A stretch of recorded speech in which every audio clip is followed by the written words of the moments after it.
El 26 de mayo la iglesia recuerda a San Felipe Neri.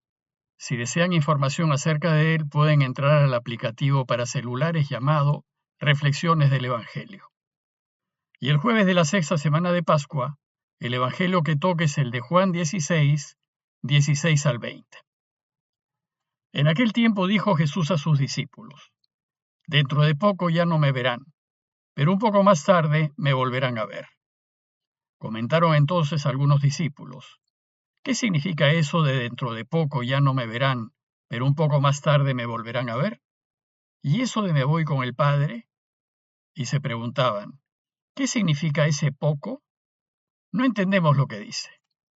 Comprendió Jesús que querían preguntarle y les dijo: ¿Están discutiendo de eso que les he dicho? Dentro de poco ya no me verán, pero un poco más tarde me volverán a ver. Pues sí, les aseguro que ustedes llorarán y se lamentarán. Mientras el mundo estará alegre, ustedes estarán tristes, pero su tristeza se convertirá en alegría. Estamos ya terminando el largo discurso que Jesús hizo a los suyos durante la cena de Pascua, en donde les recordó sus principales enseñanzas y se despidió de ellos. Por eso, en el texto que les acabo de leer, Jesús anuncia a sus discípulos su próxima muerte y resurrección.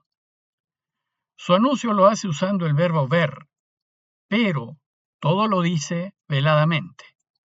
Dice el texto que dijo Jesús a sus discípulos: Dentro de poco ya no me verán, pero un poco más tarde me volverán a ver. Es decir, no me verán porque me matarán, pero después me volverán a ver porque resucitarán. Me verán de nuevo vivo.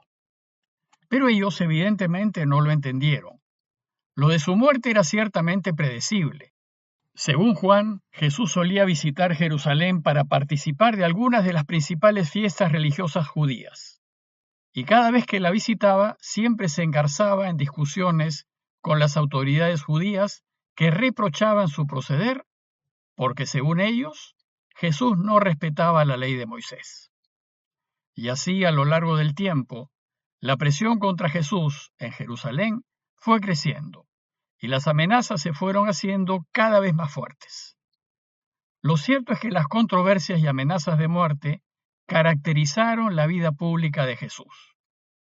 Es más, en esas fiestas de Pascua ellos estaban escondiéndose para evitar que atrapen a Jesús. Por eso las autoridades religiosas necesitaban a alguno cercano, como Judas, para que delate su escondite. Pero poco antes, en su anterior visita a la ciudad, todo se precipitó, pues nos dice Juan, en 10:33, que intentaron matarlo, diciéndole: No queremos apedrearte por ninguna cosa buena, sino por una blasfemia, porque tú, siendo hombre, te haces a ti mismo Dios. Después de este intento de asesinato tuvo lugar la resurrección de Lázaro, y esto llevó a que las autoridades se cuestionen más seriamente. ¿Y qué hacemos? Porque este hombre realiza muchas señales. Y entonces Caifás, el sumo sacerdote en ese momento, zanja la discusión diciendo: Conviene que muera uno solo por el pueblo, y no que perezca toda la nación.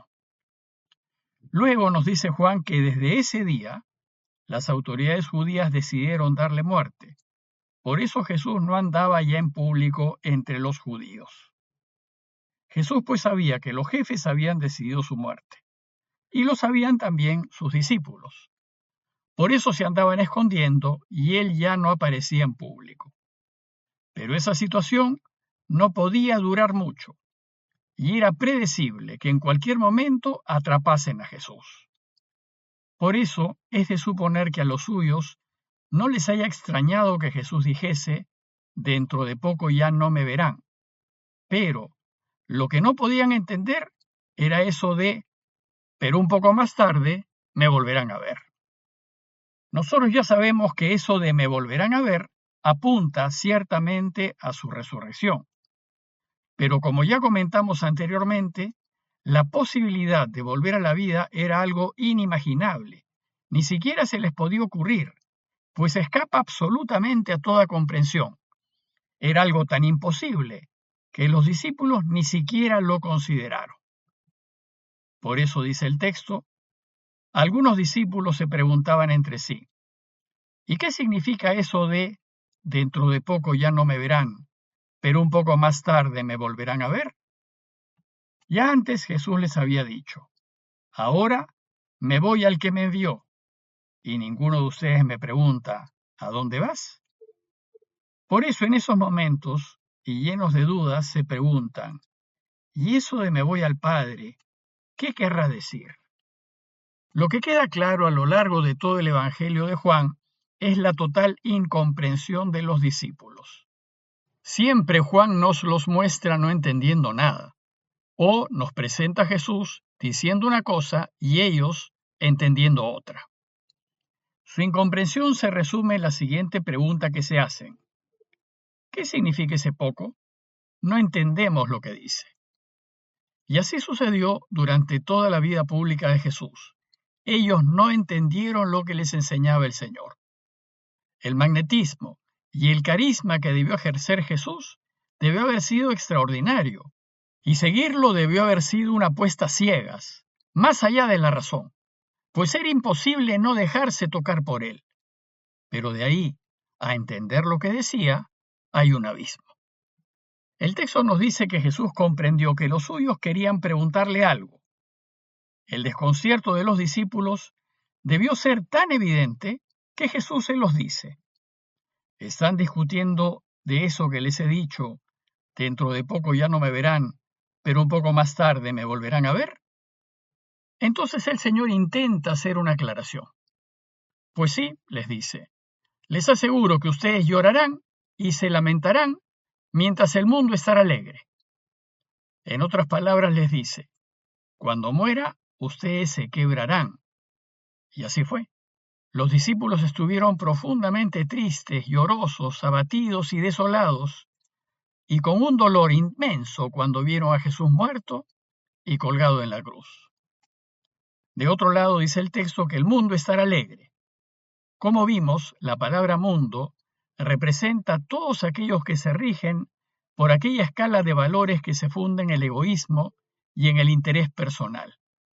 Y quienes se rigen por esa escala de valores solo buscan en la vida acumular riquezas, fama y poder, pero a cualquier costo, mintiendo, robando, corrompiéndose, y a costa de los demás, pisando, marginando y haciendo daño. Entonces, es decir, todos aquellos que viven según esos criterios, se alegrarán con la muerte de Jesús, pues era un verdadero impedimento para ellos y sus intereses. Y en efecto, las autoridades judías se alegraron de que estuviese muerto. Para ellos fue lo mejor que les pudo suceder, haberlo quitado del camino, pues se sacaron de encima una piedra en el zapato, un obstáculo para sus malas artes. Pero entonces Jesús les anuncia veladamente que resucitará. Veladamente, porque si se los decía abiertamente, no lo iban a poder entender. Y les dice, ustedes estarán tristes, pero su tristeza se convertirá en alegría. Si bien les dice que se alegrarán, no les dice por qué se alegrarán. Nosotros ya sabemos que se alegrarán porque lo volverán a ver y lo verán vivo, vencedor de la muerte. En ese momento, su alegría será total. Sin embargo, esta aclaración de Jesús no sirvió de mucho, pues ellos siguieron sin entender. Entonces, para que puedan entender, serán necesarias dos cosas. Primero, que lo vean vivo, resucitado, que lo vean vencedor de la muerte, que lo toquen y coman con él. Esto les demostrará que su camino no es una locura y que eso de dar la vida por los demás efectivamente lleva a la vida. Y segundo, es necesario que se llenen del Espíritu Santo. El Espíritu Santo les abrirá el entendimiento para que comprendan lo sucedido y para que toda la propuesta de Jesús se llene de sentido. La presencia del Espíritu Santo ayudará a que entiendan la lógica del camino de Jesús, profundicen en ella y descubran su inagotable riqueza. Y entonces, lo que parecía no comprenderse, en ese momento será claro y evidente. Por tanto, Es necesario que Jesús envíe al Espíritu Santo para que nos ilumine las mentes y los corazones, cosa que, cumpliendo su promesa, hará después de su resurrección y ascensión. Y entonces, con el entendimiento esclarecido, ya podemos seguirlo con valentía y sin dudar. Como conclusión, los invito a considerar lo siguiente. Para mí, ¿qué tan entendibles son las enseñanzas de Jesús? ¿Son lógicas y coherentes? ¿O necesito ayuda para poder entender? Y si la necesito, ¿pido ayuda? ¿Pido a Dios que el Espíritu Santo irrumpa en mi vida para que se esclarezca mi mente y mi corazón y la llene de sentido? Y considerar también la necesidad de orar más, de formarnos y de conocer el camino de Jesús. Es necesario que entendamos, pues Dios nos ha creado seres racionales para que usemos la razón, comprendamos y nos comprometamos conscientemente con Él. Pidámosle pues al Señor su ayuda para conocerlo más, pues si no lo conocemos, no lo vamos a querer. Y si no lo queremos, no lo vamos a elegir, ni lo vamos a seguir, ni nos jugaremos por Él todo lo que tenemos y queremos. Parroquia de Fátima, Miraflores, Lima.